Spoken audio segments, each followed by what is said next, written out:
편입 단기 합격, 인강으로 6개월 만에 서성한 편입하기.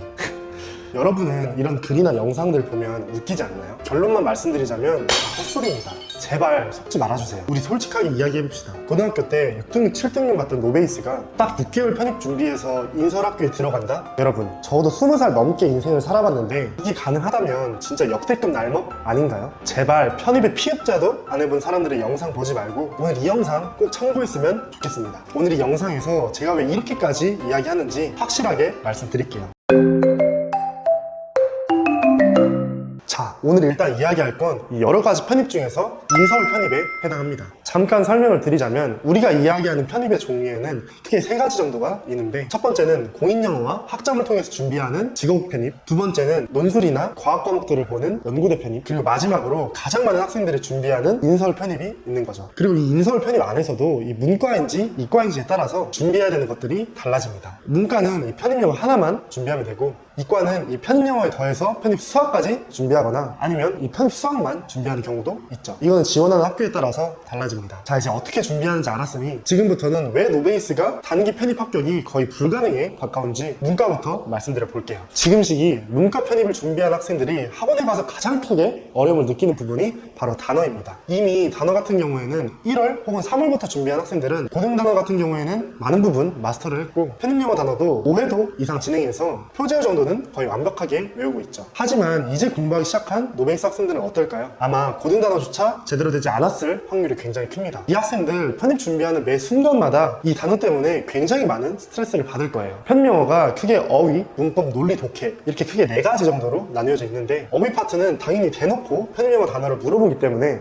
아예 손도 대지 못할 확률이 크고, 문법은 단어랑은 별로 상관이 없으니 넘어간다고 하더라도 이 논리라는 파트와 독해 일부에서 단어 암기 때문에 정말 큰 벽을 느끼게 되는 거죠. 여기서 논리라는 파트에 대해서 조금만 더 이야기해 볼게요. 논리라는 파트가 쉽게 말해서 수능으로 치면은 빈칸 추론이랑 유사한데, 이게 나중에 문제풀이 스킬을 잘 터득해서 이 빈칸에 이런 단어가 들어가면 되겠다 라는 식으로 추론할 수는 있어도 정작 단어를 정확하게 외우지 않고 있다면 답을 찍을 수가 없는 상황이 발생합니다. 이게 진짜 미치거든요. 지금 예시로 보여드리는 보기는 조금 쉬운 편에 해당하는데, 이런 쉬운 단어들도 사실 제대로 외우지 않으면 답을 찍기가 굉장히 어렵죠. 아무튼 이 단어 암기 정말 중요한데, 이 노베이스 학생들이 모순되게도 이 단어 암기에 시간 투자를 많이 안 합니다. 그리고 그 시간을 어디에 투자하냐? 바로 강의를 듣는데 투자하죠. 물론 강의 듣는 거 당연히 중요합니다. 하지만 균형 있게 단어 암기와 강의를 들어야 되는데, 밀린 강의만 주구장창 열심히 듣는 거죠. 왜? 이게 단어 암기보다 훨씬 더 쉽거든요. 단어 암기는 외우고 까먹고 다시 외우고 이런 과정의 반복이 굉장히 고통스럽거든요. 그런데 강의를 듣는 건 워낙 강사님들이 잘 가르쳐 주시니까 비교적 훨씬 수월하거든요. 그리고 좋은 퀄리티의 강의를 듣다 보면 그 내용이 온전히 내 것이 되었다고 착각하고 강의만 돌려 들으면서 이 수험을 준비하게 되는 겁니다. 물론 결과적으로 이런 학생들은 성적이 하나도 오르지 않고, 인문계 같은 경우에는 정말 이런 식으로 많은 학생들이 올킬 당하곤 하죠. 여기까지가 인문계에 대한 이야기였어요. 영상을 보고 계신 인문계 학생들은 어떻게 생각하시나요? 제 이야기가 막 터무니없다고 느껴지시나요? 아마 공감되는 부분이 상당히 많았을 것이라고 생각됩니다. 그렇다고 너무 좌절할 필요는 없습니다. 제가 이 영상을 통해서 여러분들한테 포기하라고 찍는 영상 아니니까 끝까지 한번 지켜봐 주세요. 작년에도 학생들을 대상으로 제가 컨설팅을 진행해서 이런 노베이스 문과 학생도 인서울 편입에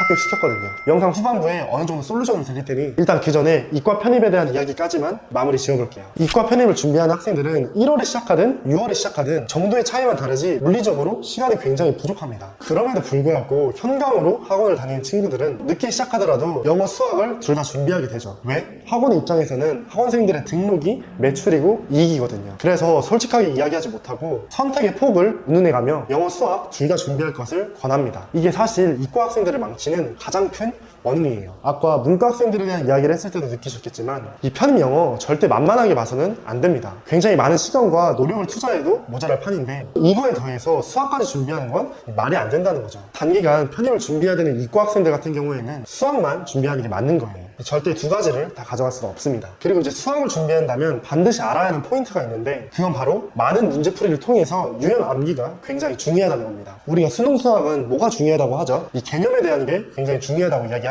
그런데 우리가 이런 수능 수학식으로 편입 수학을 준비하게 되면 이 남은 기간 안에 4과목이나 되는 편입 수학을 절대 끝낼 수가 없습니다. 개념에 대한 이해가 중요했던 수능 수학과는 다르게 편입은 많은 문제풀이를 통해서 다양한 유형을 익히는 식으로 공부해야 된다는 거죠. 그래서 개념 인강을 반복적으로 듣는다거나 개념 노트를 꼼꼼하게 만드는 행위는 별로 추천드리지 않습니다. 이게 아니라 답지를 외워서라도 문제풀이를 진행하고 반복적으로 문제를 풀어보며 여러 가지 유형에 대한 풀이를 내 것으로 만드는 노력이 필요하다는 거죠. 그런데 많은 학생들이 이렇게 공부하지 않습니다. 이러한 편입수학의 특징을 모르고 공부하다 보니까 나중에 편입시험 기간인 12월, 1월이 되면 혹시 다변수까지 진도 나온 학교는 없을까요? 공수 준비를 못했는데 땡땡학교 시험은 볼 수가 없겠죠? 이런 식으로 연락이 옵니다. 이게 진짜 안타깝지만 잘못된 방식으로 편입을 준비한 이과 학생들의 현실이죠.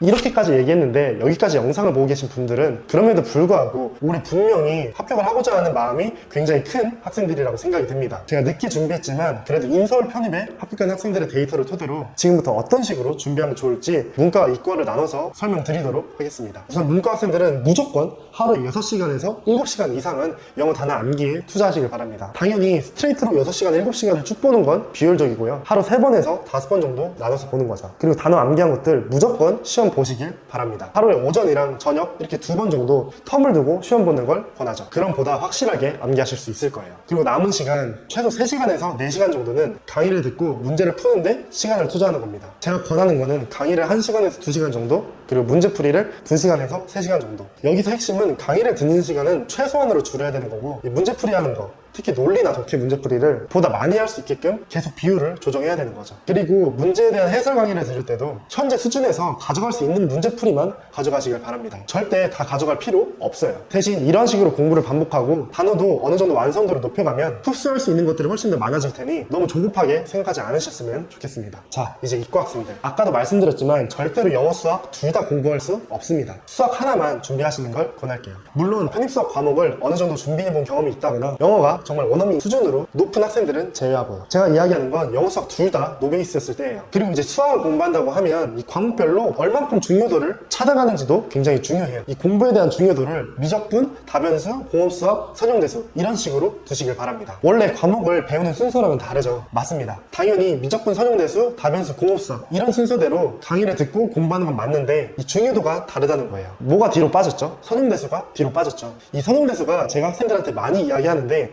가성비가 굉장히 떨어지는 과목이라고 많이 이야기합니다. 실제로 이거는 시험장 가서 느낄 수 있을 거예요. 이 선형대수 파트가 비중도 굉장히 적을 뿐더러 시험 문제로 나오게 되면 누구나 맞출 정도로 쉬운 수준으로 나오거나 아니면 아무도 맞출 수 없을 정도로 굉장히 어렵게 나오거든요. 그래서 저는 가성비가 떨어진다고 이야기하고, 그래서 어떤 식으로 공부를 해야 되냐, 선형대수를 공부할 때는 가져갈 수 있는 부분들만 가져가고 다변수랑 공업수학까지 다 끝낸 후에 전체 문제풀이를 진행하면서 이 완성도를 높이고, 그리고 추가적으로 여유가 있을 때 이 선형대수의 부족한 파트를 추가적으로 공부하면 된다는 거죠. 이렇게 공부하는 이유가 이 공업수학이랑 다변수 비중이 훨씬 더 크기 때문이에요. 네, 오늘은 늦게 편입 준비를 시작한 노베이스 학생들을 대상으로 영상을 찍어봤습니다. 절대로 오늘 영상이 여러분들한테 편입을 포기하라고 찍은 영상 아닙니다. 이 현실을 받아들이고 현재 상황에 맞게 착실하게 준비하면 분명히 합격하는 학생들도 있거든요. 이 영상을 여기까지 봤는데도 현재 상황에 맞춘 공부 방향과 공부법에 대해서 고민이 많은 학생분들은 저희 학습 컨설팅 프로그램을 찾아주시면 되겠습니다. 아래 고정 댓글에 링크 첨부해두었습니다. 네, 그럼 다음 영상에서 뵙겠습니다.